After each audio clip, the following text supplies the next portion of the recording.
Bonjour, bienvenue sur ma chaîne. Aujourd'hui, on se retrouve pour un update lecture et je suis vraiment due parce que j'ai beaucoup de livres en retard dont je veux vous parler. Il y a 2 policiers, un jeunesse, un contemporain. Donc commençons tout de suite. Le premier livre que je vais vous présenter, c'est un livre qui m'a tellement fait de bien. Si vous avez besoin de réconfort, sérieusement, lisez ce livre. Il s'agit du dernier qui sort éteint la lumière de Simon Boulris. Simon Boulris est un auteur québécois et je ne lis pas beaucoup de québécois comme vous l'avez peut-être remarqué et j'essaie de m'y mettre plus sérieusement, je vais finir par y arriver. Mais là, Simon Boulris, il a écrit du théâtre, puis moi j'adore le théâtre québécois. Je l'aime beaucoup, donc j'avais envie de lire un de ses romans et j'ai très bien fait de commencer par celui-là parce que je pense qu'il en a écrit d'autres un peu plus sombres. On va parler de l'histoire un petit peu. C'est l'histoire de 2 jumeaux, donc qui s'appellent Arnold et Alia, qui en fait ont 2 papas. Pour leur 13e anniversaire, leurs papas vont en fait leur offrir 13 lettres qui vont parler de leur enfance, qui vont parler de leur rencontre, de leur histoire d'amour, pour finalement leur révéler qui des 2 papas est leur père biologique. C'est une doudou! C'est tout doux, c'est tout chaud, c'est tout plein d'amour. C'est vraiment un livre, tu le finis et t'as un gros sourire aux lèvres. Je l'ai lu d'une traite, en fait ça m'a pris genre 2 heures pour le lire.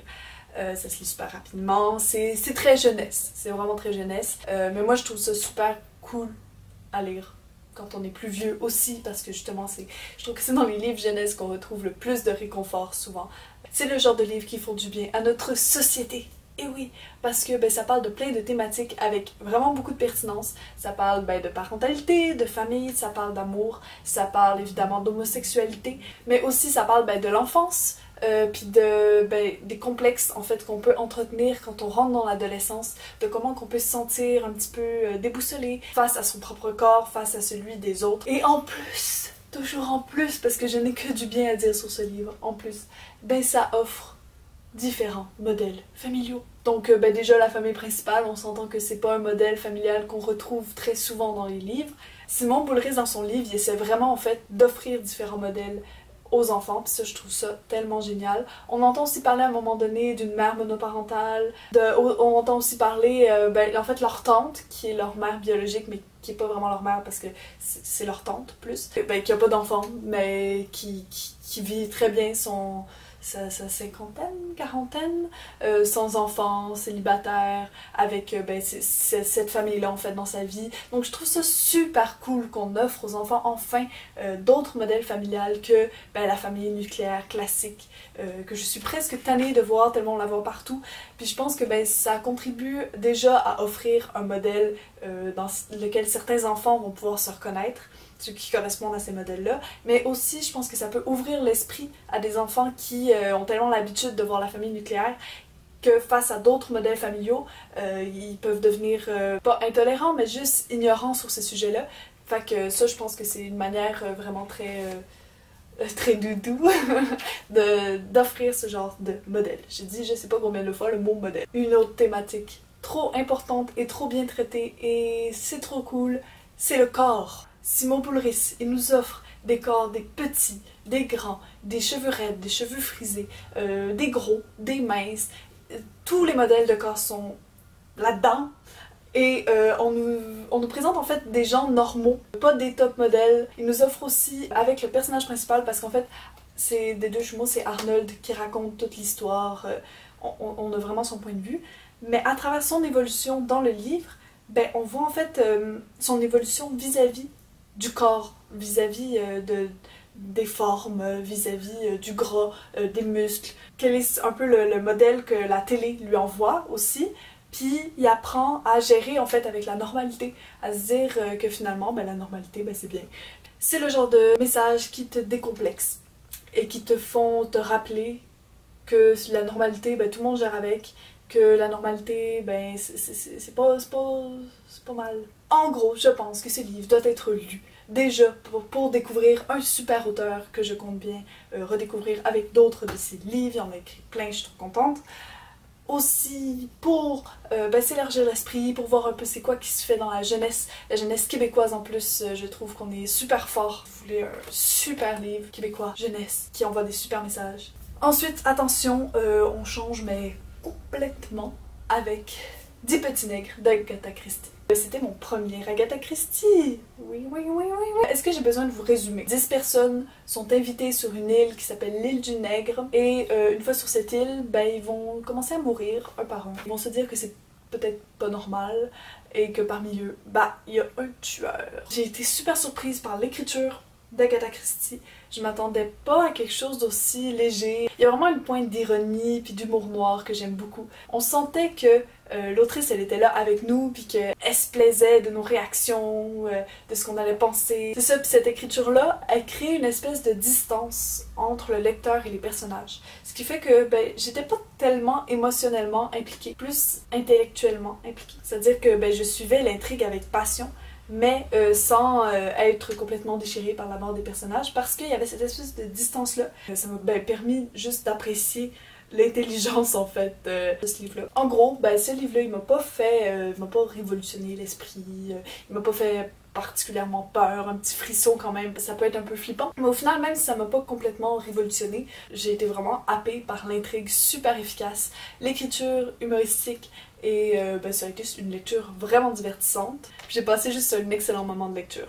On enchaîne avec un autre policier, là je suis pas mal sûre que c'est un policier. Je n'ai pas le livre parce que ben ma mère me l'a emprunté et je sais pas trop il est rendu où, donc je vais essayer de mettre l'image. S'il n'y a pas d'image, c'est parce que je ne suis toujours pas habituée au logiciel de montage. S'il y a une image, c'est parce que je suis une rockstar. Il s'agit d'Arsène Lupin, Gentleman Cambrioleur, écrit par Maurice Leblanc. En gros, Arsène Lupin, si vous en avez jamais entendu parler, ben c'est l'histoire d'un cambrioleur qui a trop la classe. On va suivre ses crimes, souvent d'un point de vue extérieur, on va voir un objet qui a été volé, ouais, c'est pas mal juste ça, pas mal juste des objets qui ont été volés. Ou alors son évasion de prison qui est juste tellement badass. Voilà, je pense qu'on aime Arsène Lupin pour deux choses, c'est-à-dire évidemment ben, l'intrigue policière parce que ça te révolutionne le cerveau à chaque fois. En tout cas moi je suis le genre de personne qui ne voit mais rien venir, donc à chaque fois je suis bouche bée. Et pour le personnage d'Arsène Lupin qui est tellement trop cool. C'est vraiment, je pense que ça va être un de mes personnages de littérature préférés. Il a la classe, il est super intelligent, il a toujours une longueur d'avance sur tout le monde, et il te fait rire parce qu'il est juste tellement... il est très baveux, voilà, c'est ça le mot que je cherchais, il est super baveux avec la police. Donc si vous voulez une lecture vraiment légère, pas prise de tête, mais qui en même temps, ben, entretient le cerveau, et avec un personnage super attachant, je vous conseille vivement de lire Arsène Lupin. Je sais pas si vous avez remarqué, mais là je vous ai présenté combien de livres? 3 livres? Ouais, 3 livres. Pour la plupart pas vraiment prise de tête, plutôt confortable, doudou, divertissant.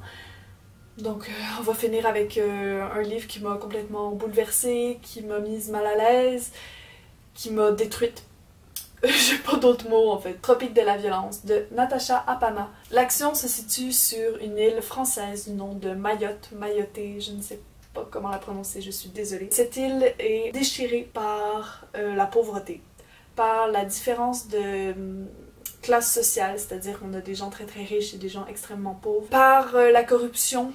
Le pouvoir ne fait rien, le pouvoir est indifférent, mais également par l'immigration en masse, parce que l'île se situe dans l'océan Indien, si j'ai bien suivi aussi, puis ben, il y a juste plein de gens qui cherchent à fuir leur pays en guerre, puis qui se retrouvent sur cette île-là, mais qui ne possèdent rien, qui sont illégaux, donc qui travaillent pour rien. Bref, ça crée une espèce de cycle de pauvreté et de violence. À travers cette île-là, il va y avoir en fait, on va suivre le destin de 5 personnages, plus directement le destin de Moïse, un jeune garçon qui a été élevé par une infirmière qui l'a adopté et bon, on va voir un peu son destin en fait sur cette île. Rien que d'en reparler, j'ai la gorge nouée parce que c'était vraiment, je pense, le livre le plus violent que j'ai lu.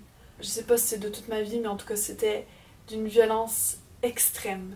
C'était, j'ai envie de dire, à la limite du supportable, mais je pense que ça l'a atteint l'insupportable à certains moments. J'ai été mal à l'aise par moments, mais en même temps, ce qui était horrible en fait dans ce livre-là, c'était que cette violence-là était pas de trop, elle était pas exagérée, elle était pas déplacée, elle était toujours exactement là où il fallait qu'elle soit. Puis j'ai trouvé que c'était ça qui était atroce, c'était cette nécessité de violence pour pouvoir raconter cette histoire-là. C'était de voir qu'on pouvait pas parler de ces sujets-là, de cette style-là sans recourir à la violence.